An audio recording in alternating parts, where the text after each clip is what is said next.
After I paid $1,800 to fix her car, she texted, "I only see you as a friend."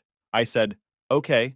Then I demanded my money back and watched her lose her mind. Sup Reddit. You ever spend $1,845 fixing a girl's car because she called you crying at 5 in the morning? No? Just me? Cool. Because I did that. Drove across Fargo in the dark, swiped my entire tool upgrade fund at a mechanic shop, and walked out grinning like I'd just closed some kind of deal. 1 hour later, she texted me, "Let's just be friends." I hadn't even left the parking lot. Let me back up. I'm Paul, 28M, and I work as a field service technician for a logistics company that installs and maintains automated warehouse systems, conveyors, barcode scanners, PLC controls, the whole nine. I drive a company truck loaded with tools, and I'm on call every other week, so my phone going off at weird hours isn't unusual. When it buzzed at 5 o'clock on a Wednesday morning in late October, I didn't even flinch, just grabbed it off the nightstand and squinted at the screen. It was Fiona, and she was losing it.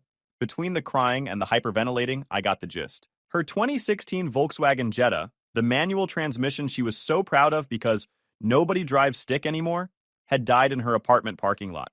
She'd gone out to warm it up for an early errand, and the clutch pedal went straight to the floor. No resistance, no engagement, just dead. And she had a job interview the next morning in Minneapolis, an in-person final round at some hospitality management company she'd been chasing for months. The kind of interview you don't reschedule, nobody's paying your gas to get there, and if you no-show, they move on to the next person without blinking. She was panicking, full meltdown, and when Fiona panicked, she called me. That was the arrangement, apparently. Before I tell you what happened next, you need the context, because without the 6 months leading up to this call, I just sound like an idiot with a debit card. Which, fair, I kind of was. I met Fiona at a housewarming party in April. She was 25, worked as an office coordinator at a property management company, and she had this way of making you feel like the only person in the room. When I told her I worked on automated warehouse systems, she didn't do the usual polite nod and subject change. She asked what the coolest malfunction I'd ever diagnosed was. I told her about the time a rogue barcode scanner was sending phantom reads that crashed an entire sortation line, and she laughed and said, "So you're basically a robot doctor?" I was done for. That was it. We started texting that same night. By the end of the first week, we were talking every day. Good morning texts that turned into running conversations that didn't stop until one of us fell asleep. It felt real. It felt like it was headed somewhere obvious. The hanging out started casual, group stuff first, then one-on-one things that felt exactly like dates, but nobody ever called them that. She'd hug me goodbye and hold it a beat too long. Every signal you could possibly read as interest she was sending. All green lights. All the time. Then the favors crept in. Started small. Her bathroom faucet was dripping. Could I take a look? Took me 20 minutes. She stood in the doorway the whole time asking me questions about my job, laughing at my stories, handing me paper towels when I needed them. When I finished, she put her hand on my arm and said, "Seriously, what would I do without you?" That felt like something. That felt like progress. Then it was furniture. Twice. Then an entire Saturday mounting a TV, assembling a bookshelf, and programming her thermostat, because she said the apartment was impossible to figure out. I drove to her place on a Sunday morning in August and changed her oil in the parking lot while she watched from her window. She came down when I was done, brought me a glass of water, and told me I was such a good guy. Every single favor came with a compliment chaser. "You're so good at this. I don't know what I'd do without you. You're literally the only person I trust with this stuff." And I ate it up every single time. But every time I tried to move things forward, she'd slide sideways. Not reject. Redirect. "I love hanging out with you. Let's not overthink it." Or, "I just got out of something and I'm not ready to label anything." Or the all-time classic, "Why can't I find a guy like you, Paul?" Like me. Not me. 5 months in. I'd had a brutal day. 11 hours on my feet troubleshooting a faulty servo drive in a warehouse that was about 40 degrees. I texted Fiona around 9 p.m. "Rough one today. You free to grab food? Could use some company." She replied, "Aw, that sucks. I'm actually heading out with some girlfriends tonight. Rain check?" No rain check ever came. But 3 days later, when her kitchen faucet started dripping at midnight, guess whose phone rang? I once added up the money I'd spent on Fiona in a notes app. Before the clutch job, I was already in for over $600. Gas, parts, food I'd brought over, a set of wiper blades I'd replaced without being asked. She'd never bought me so much as a cup of coffee. My buddy Joe, who works on the same field service team, had been watching this play out for months. One night, after a long shift, sitting in his truck splitting a gas station burrito, he looked at me and said, "Brother, you're not her boyfriend. You're her IT department with feelings. I didn't have an answer for that. Change the subject, but I thought about what he said for a long time. So, the call, 5 a.m., October. I was already pulling on my boots before she finished explaining. Told her to get the car towed to Knutson's. I'd meet them there. Got there at 6:45, talked to Gary, the owner, before anyone else showed up. Told him it was urgent, needed a same-day turnaround if possible. Gary looked at the Jetta for about 15 minutes, came back, and confirmed what I already suspected. Clutch assembly was gone. Pressure plate, disc, throwout bearing, the whole package. On a 2016 Jetta with a manual trans, parts and labor, he quoted me $1,845. Here's where I wasn't a complete idiot. Before I handed over my card, I texted Fiona. Gary says full clutch replacement, $1,845 parts and labor. I can cover it up front, but I need you to pay me back. We can figure out a plan. You good with that? Her reply came in under 30 seconds. Yes, absolutely. I will pay you back every cent, I promise. You are saving my life right now, Paul. Thank you, thank you, thank you. I screenshotted that. Then I handed Gary my card and authorized the full amount. The charge hit my bank at 7:23 a.m. Told Fiona the car would be ready by 3 p.m. and she'd have plenty of time for the drive to Minneapolis. Her response, I literally cannot believe you. You are the most amazing person I have ever met. I don't deserve you. I sat in my truck in Knutson's parking lot with the heat blasting. October in Fargo already bitter enough to see your breath, and I felt like the man. I'd been saving that tool fund for 8 months. I'd known Fiona for 6. Both accounts just went to zero in the same morning, but it didn't matter. This was the moment. She was going to see me differently after this. I was sure of it. At 8:31 a.m., 68 minutes after the charge went through, while I was still sitting in my truck finishing a gas station coffee, my phone buzzed. Hey, can we talk about something? I've been thinking a lot and I really need to be honest with you. My stomach dropped. The 3 dots bounced for what felt like a week. You are genuinely one of the best people I know. Like seriously top of the list. And I care about you so much, but I think we work better as friends. I don't want to lead you on or make things weird. Our friendship means too much to me. I read it 3 times. Looked at the bank charge notification still on my screen. 68 minutes. I'd spent more time waiting for Gary's quote than she'd spent between, you are saving my life, and, let's just be friends. She'd probably had that message drafted before I even swiped my card, just waiting for the payment to go through before she hit send. Old Paul would have typed a novel, would have laid out every signal, every late-night call, every time she leaned into me and made me feel like something more than a guy with a truck and a tool bag. Instead, I typed, appreciate you being upfront. Good luck at the interview tomorrow. Hit send. Muted her notifications. Sat in that parking lot for another 10 minutes, staring at ice crystals forming on my windshield. Fiona picked the car up that afternoon. Gary texted me when it was done, and I forwarded her the receipt with the big red paid stamp. She sent back a heart emoji. That was it. No mention of the just friends text. No mention of the money. Just a heart emoji for an $1,845 favor. She wanted a friend. Cool. She was about to find out what friendship looks like when the friend stops being useful. I pulled back hard. 1-word replies. Declined every invitation. She texted the day after the interview. I killed it. They basically said I'm their top candidate. I owe this all to you. I waited 4 hours and replied, nice, congrats. She tried again that weekend. Miss you. Want to come over and watch a movie? I'll order food. I typed back, can't. Busy this weekend. I wasn't busy. I was sitting in my apartment eating cereal and watching YouTube videos about small claims court procedures in North Dakota. But she didn't need to know that. A full week of 1-word answers, and she went from warm to confused to slightly irritated. You've been super distant lately. Did I do something? I kept it simple. Nah, just been slammed with work. Then 2 days later, I feel like something changed between us, and I don't know what happened. She knew exactly what happened. She just didn't think there'd be consequences for it. When she texted asking if I could come look at her baseboard heater because it was making a weird sound, I replied, that's a landlord issue. Put in a maintenance request. She left me on red for 2 days. First time in 6 months I'd said no to her about anything. Funny how quick the friendship dried up once the free labor stopped.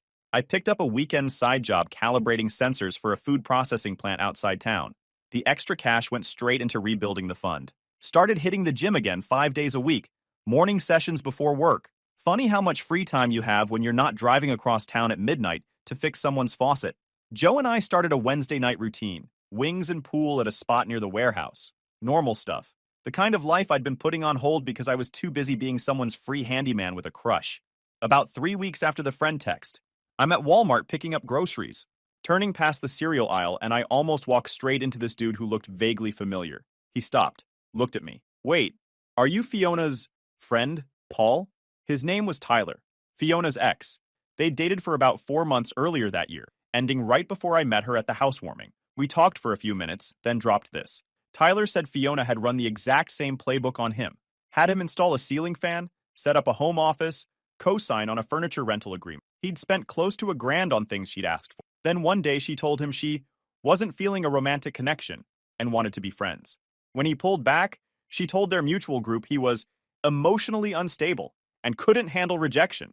I didn't figure it out until months later when a buddy showed me texts she'd sent about me, Tyler said. She told people I was obsessive. I lost 2 friendships over it because people believed her.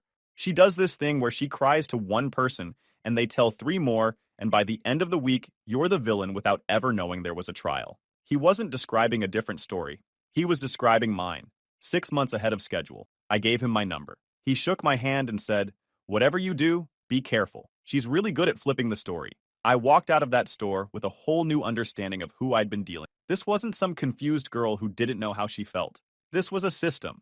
I sat in my truck in the Walmart parking lot for a solid 10 minutes just staring. She didn't need time. She needed someone to install ceiling fans and pay for clutch replacements and feel just hopeful enough to keep showing up. Tyler had been me. So I went home and saved everything. Every text, every receipt, every screenshot. If she was going to flip the story, I was going to have the truth ready before she finished writing her version. Fiona went on the attack about 4 weeks after the friend text. First, she dropped a message in the group chat. Having one of those weeks where you find out who really has your back and who just disappears when they don't get what they want. Vague enough to seem general, specific enough that everyone knew. I didn't respond. 3 days later, she posted on Instagram. Picture of herself leaning against her Jetta, coffee in hand. Caption, "Rough month but still standing. So grateful for the people who show up when it matters and actually stay. You know who you are. My rock, my savior, real ones." Everyone in our circle knew who paid for that car. This wasn't gratitude. She was getting her version of the story out there before I could. No mention of a loan. No mention of a promise. Just vibes and thankfulness, and a version of events where nobody owed anybody anything. I left one comment. Glad the Jetta's running strong. Still working out that repayment plan for the $1,845 clutch job? No rush. Just want to make sure we're on the same page. Within 10 minutes, she deleted the entire post. My phone erupted. Dude, what? Wait, you paid for the car? Is this real? I didn't reply to any of them. Didn't need to. The comment had already been screenshotted by at least 3 people before she could take it down. That's the thing about the internet. 2 days later, 6:15 a.m. I walked out of the gym and found Fiona leaning against my truck in the parking lot, in the dark, in November, in Fargo. Nobody stands outside voluntarily in a North Dakota November, unless they're desperate or losing their mind. She started talking before I could get my keys out. "You need to stop telling people about the car. You're making me look horrible." I told her I'd mentioned it once, on a post where she was basically taking credit for having the car fixed. She tried the "I was just being grateful" angle. I told her she made it public first, and I just added context. Then she pivoted to saying she wasn't paying me back for something I volunteered to do. I leaned against the truck bed. "I have a text where you literally said, word for word, 'I will pay you back every cent, I promise.' Want me to read it out loud?" Her face changed. She stepped closer. "You did that because you were trying to buy your way into a relationship. And I'm not going to be punished because you caught feelings. Fiona, I texted you the cost. You agreed. That's a loan. Your feelings about my feelings don't change arithmetic." She dropped the sad act completely. "If you keep pushing this, I'm going to tell people things about you that will make your life really difficult. I mean it, Paul." I opened my truck door, got in, started the engine, and rolled the window down just enough. Make sure they're true, because I'm keeping records of everything, including this conversation. Drove away watching her get smaller in the rear view, hands in her pockets, standing in a gym parking lot at 6:20 in the morning because she thought a face-to-face threat would make me fold. Wrong guy. She came in hard after that. The first move was surgical. She'd taken my text about the cost and needing repayment and cropped it. Removed her reply entirely. The "yes, absolutely, I will pay you back every cent, I promise" part was gone. Sliced clean off. What was left made me look like a guy who paid unprompted and then started making financial demands. She circulated it to at least 4 people in our circle. Casey, Kelsey, a girl named Maddie who'd been Fiona's friend for years, and at least one other person I didn't know. My buddy Casey texted me first. Yo, man. Fiona showed me some texts, and honestly, it looks pretty bad. She said you've been holding the car thing over her head and threatening her about money. I asked him to send me exactly what she showed him. He screenshot it and sent it over. The cropped version. She hadn't just left out her reply. She'd cropped it where her text bubble started. I sent Casey the full unedited screenshot without a single word of commentary, just the image. His reply came 2 minutes later. Oh, wow, that's not what she showed me. Then, she's been showing people this version? I'm calling Kelsey right now. By the time it reached the outer edge of our friend group, the version going around was that I'd paid for the car unprompted and was demanding money because Fiona wouldn't date me. That's how far a cropped screenshot travels in 72 hours when someone knows how to aim it. Casey managed to correct the people he reached directly, forwarded the full screenshot to Kelsey and 3 other people that same night. But the damage was already spreading faster than Casey could chase it. Kelsey had already passed along the Paul's being weird about money version to people Casey didn't even know to contact. The cropped screenshot lie died quick with anyone who saw the full version, but the broader narrative Fiona was pushing still had legs in the wider circle. Round 1 was a draw, and Fiona wasn't done, not even close. Next, she called Gary at Knutson's, told him the repair was unauthorized, and she wanted the charge reversed. Said I'd paid without her permission. You don't call a mechanic shop with a rehearsed story about unauthorized payments unless you've thought it through. Gary wasn't buying it. He told me she'd gotten aggressive when he wouldn't cooperate, and that she'd mentioned legal options, which made Gary laugh. I've been doing this for 22 years, he said. I know what a scam smells like. Here's what I didn't realize until later. Fiona knew my routines. Every single one. She knew what gym I went to, what time I went, about the Wednesday wings, even my job sites through mutual connections. I thought these encounters were random. They weren't. Wednesday night, wings and pool with Joe at our usual spot.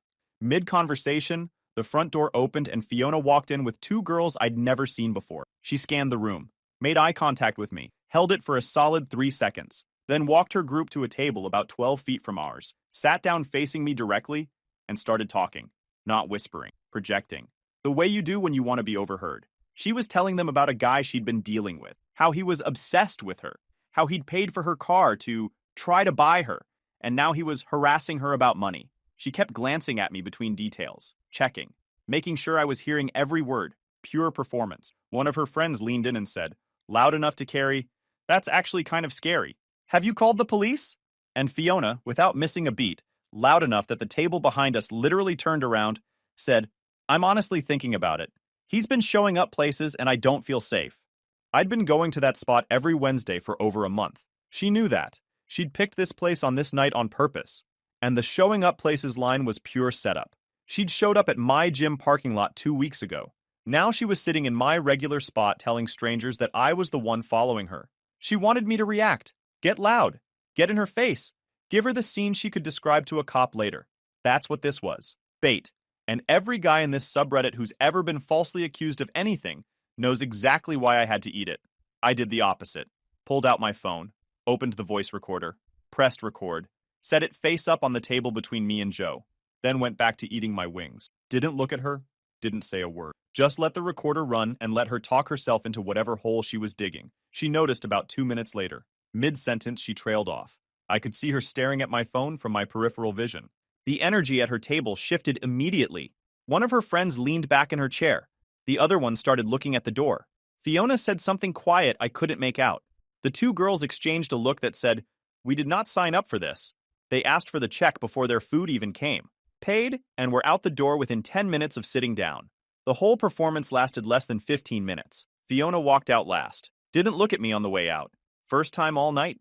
Joe watched them leave. She knew we'd be here. I know. She's building a paper trail, brother. Setting up a story she can use against you. I know that too. I took a sip of my drink and didn't look at her table. That's why I hit record. What I didn't tell Joe was that my hands were shaking under the table. Not from fear. From the realization that this girl was willing to stand up in a public place and call me dangerous just so she wouldn't have to pay me back. That's a whole different level. 3 days after the bar stunt, I pulled into a job site, a warehouse outside West Fargo, and there was a guy I didn't recognize leaning against a truck near the entrance. Big dude, arms crossed, Carhartt jacket. He straightened up when I got out and walked straight toward me. You Paul? Who's asking? I'm a friend of Fiona's. She's been telling me what you've been doing. Following her around, showing up at her apartment, threatening her over money. He stepped closer. I think you need to leave her alone. I looked at this guy. He was bigger than me by a solid 30 pounds. Genuinely angry, genuinely concerned. And I realized he wasn't the problem. He was just another person Fiona had fed her story to and aimed at me. I didn't argue, didn't explain. Just pulled out my phone, opened the screenshot, and turned the screen toward him. Full text exchange. My message about the cost. Her reply saying she'd pay back every cent. His eyes moved across it line by line. You could literally watch the anger drain out of his face and get replaced by something closer to, oh no. She agreed to pay you back? In writing. I put my phone away. You seem like a decent guy. Don't let her use you to fight battles, she started. He stood there about 10 seconds, then said, this is really messed up, man. I'm sorry. Got in his truck and left. I saved everything about that encounter. What he said, what he looked like, what time it happened. Added it to the pile. The pile was getting thick. The following week, Joe pulled me aside. Our supervisor, Mike, had gotten a phone call from a woman who didn't give her name. She said she was concerned about aggressive and threatening behavior from one of his field technicians. Described me specifically. Said I'd been showing up at her home uninvited and making financial threats. She was trying to get me fired. A woman who owed me $1,845, who agreed to pay it back in writing, picked up a phone, looked up my company's number, rehearsed a story, and tried to blow up my career.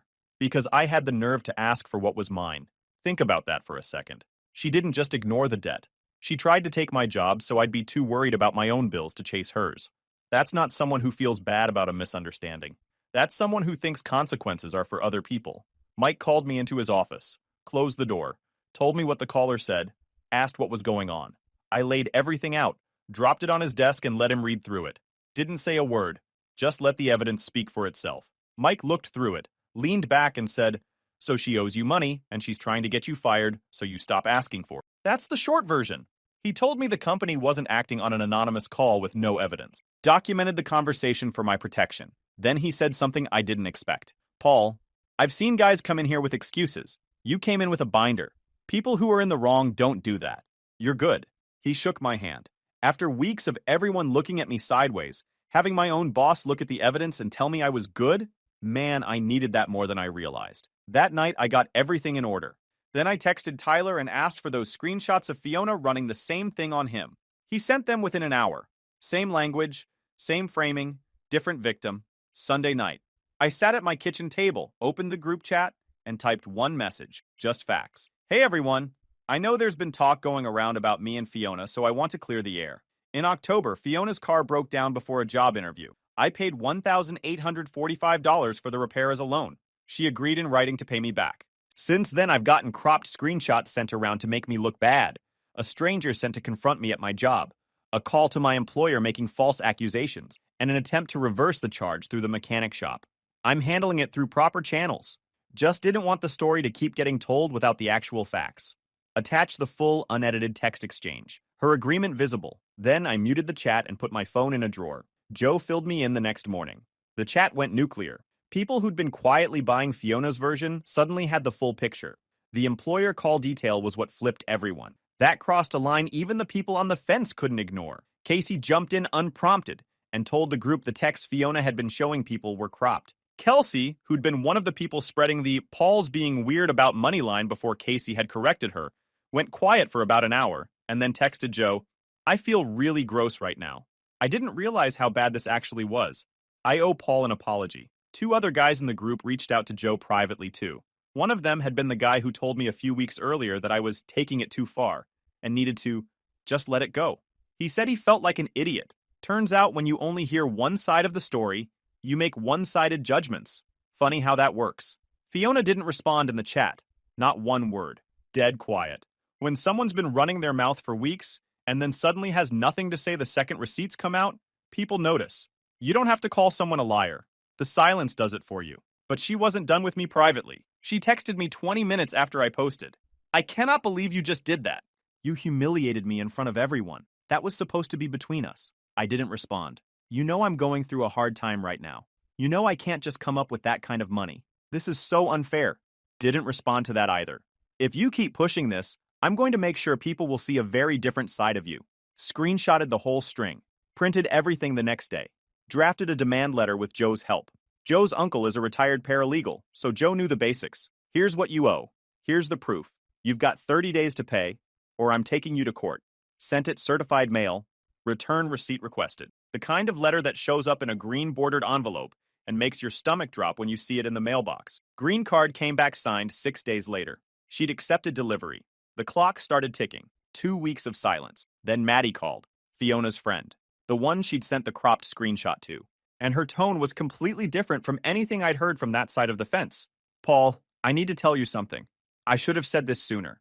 After I'd posted the receipts, Fiona had called Maddie in a full rage, screaming, not sad crying, angry crying. And during that call, Fiona said, he was never going to be my boyfriend. I just needed him around until I got settled.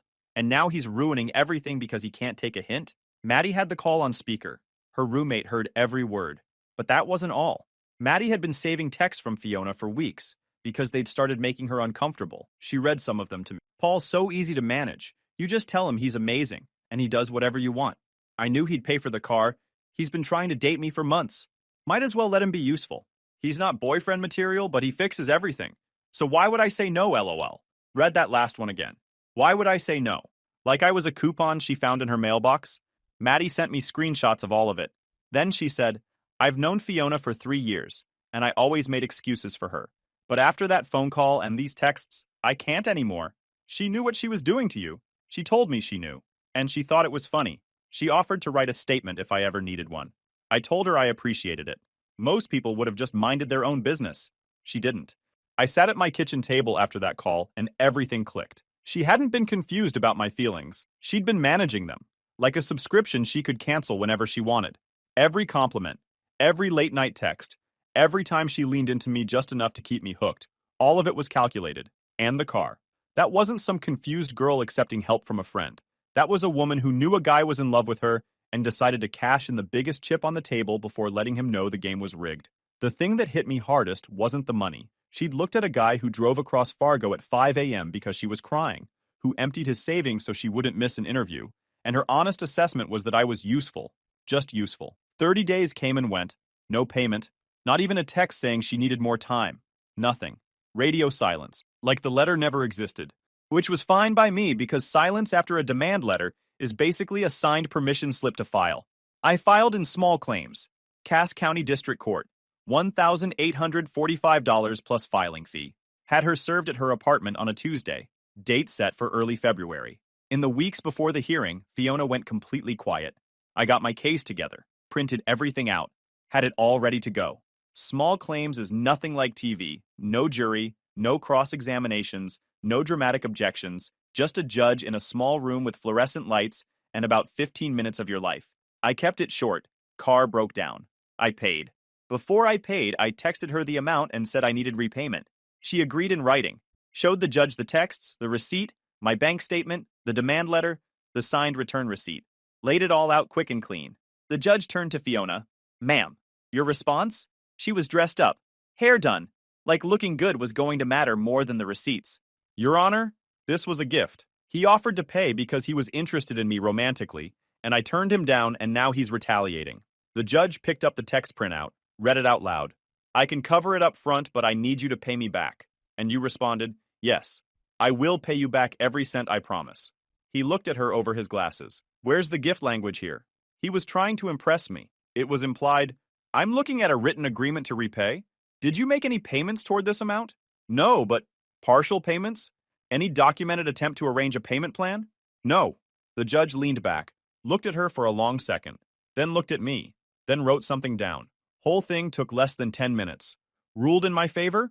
Full amount, $1,845 plus filing fee, 30 days to pay. She walked out without a word, didn't look at me, didn't look at anyone, just grabbed her coat off the back of the chair and went straight for the door like the building was on fire.